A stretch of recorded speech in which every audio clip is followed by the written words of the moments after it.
Every revolution moves in steps. Not suddenly, not loudly, but once the first step is taken, the system can never return to what it was.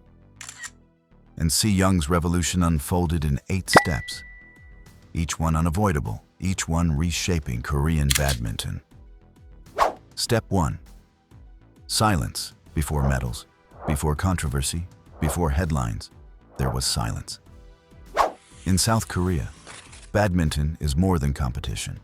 It is hierarchy, a structure built on obedience, endurance, and respect for authority. Athletes are taught early that questioning the system is not courage, it is disobedience. You train, you endure, you stay quiet. NC Young grew up inside this culture. She wasn't outspoken or rebellious. She was disciplined, focused, and deeply committed to improvement. Her life was shaped by early mornings, endless repetition, and physical strain that was never discussed openly. Pain was private. Doubt was hidden. Silence was survival.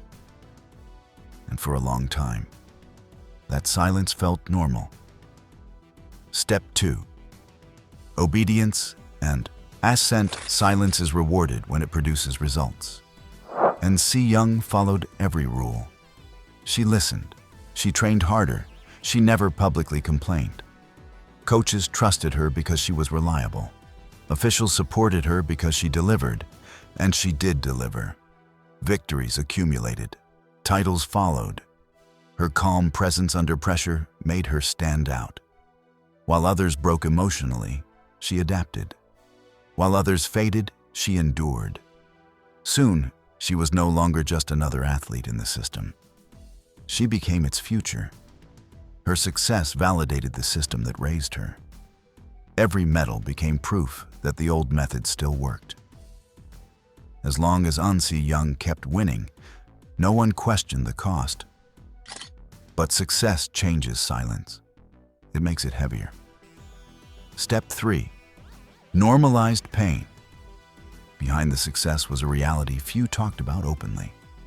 Injuries that never fully healed, recovery that was rushed, schedules that ignored long-term health.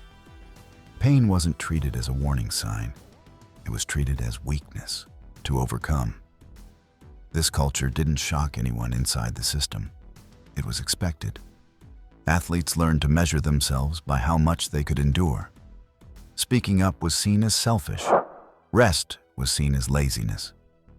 For years, Ansi Young accepted this reality. She told herself this was the price of greatness. But pain accumulates.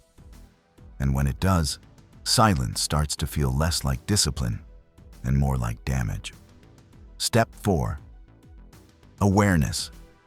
Awareness is the most dangerous step in any revolution. Because once you see the truth, you cannot unsee it. As Ansi Young matured, she began to understand the difference between pushing limits and crossing them, between structured discipline and systemic neglect, between serving a system and being consumed by it. She realized that winning did not protect athletes. It made them more valuable and more expendable. The more she succeeded, the more the system demanded, and the less room there was to heal, to recover, to speak. This awareness created conflict, not outside, inside, and that internal conflict would soon demand a choice. Step 5. The breaking moment. The Olympic final was the peak of everything she had endured. Years of sacrifice compressed into one match. Every injury, every compromise, every silent moment leading to this point. When the final point was won, Ansi Young stood at the top of her sport. Olympic gold. This was supposed to be the safest moment of her career. Instead, it became the most dangerous.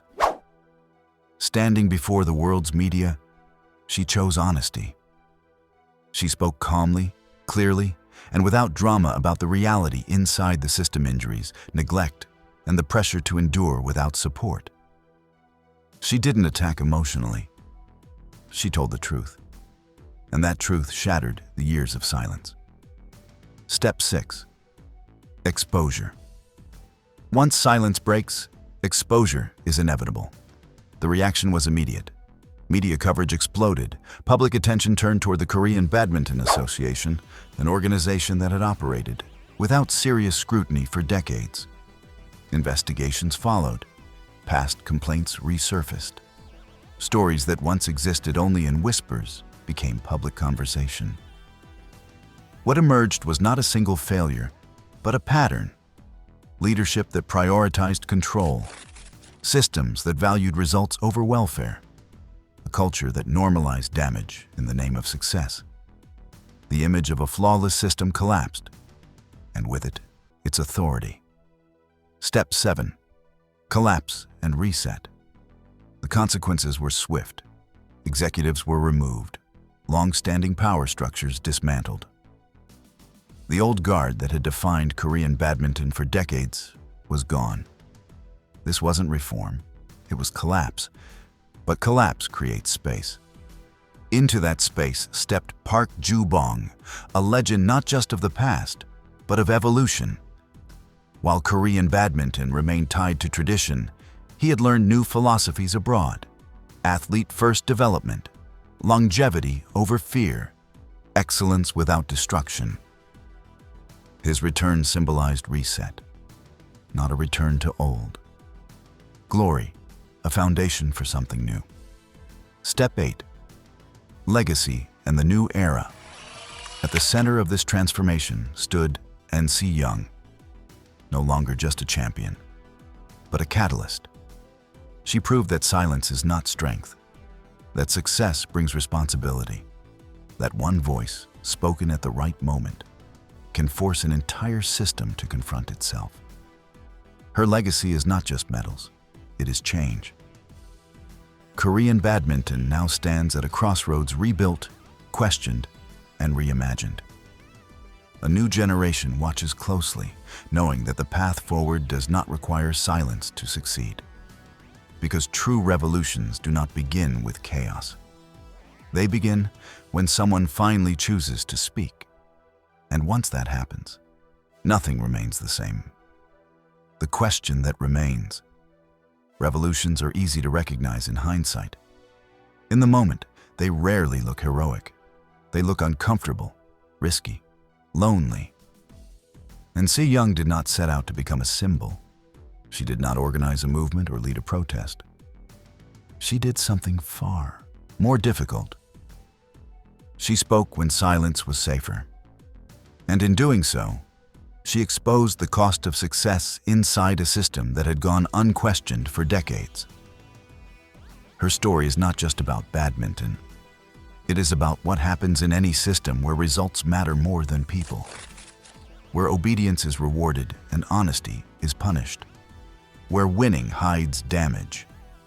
For years, Korean badminton celebrated medals without asking what they cost. Now, that question cannot be ignored. The system has changed. Leadership has shifted. A new philosophy has begun to take shape. But revolutions are not judged by how they begin, they are judged by what they become. Will athletes truly be protected? Will voices continue to be heard? Will success and humanity finally exist together? Those answers will not come immediately.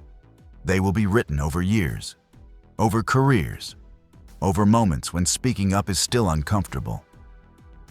But one thing is certain. Because of NC Young, silence is no longer the default. And that, alone, changes everything. This was not just the story of an Olympic champion. It was the story of a line being crossed and a future being rewritten.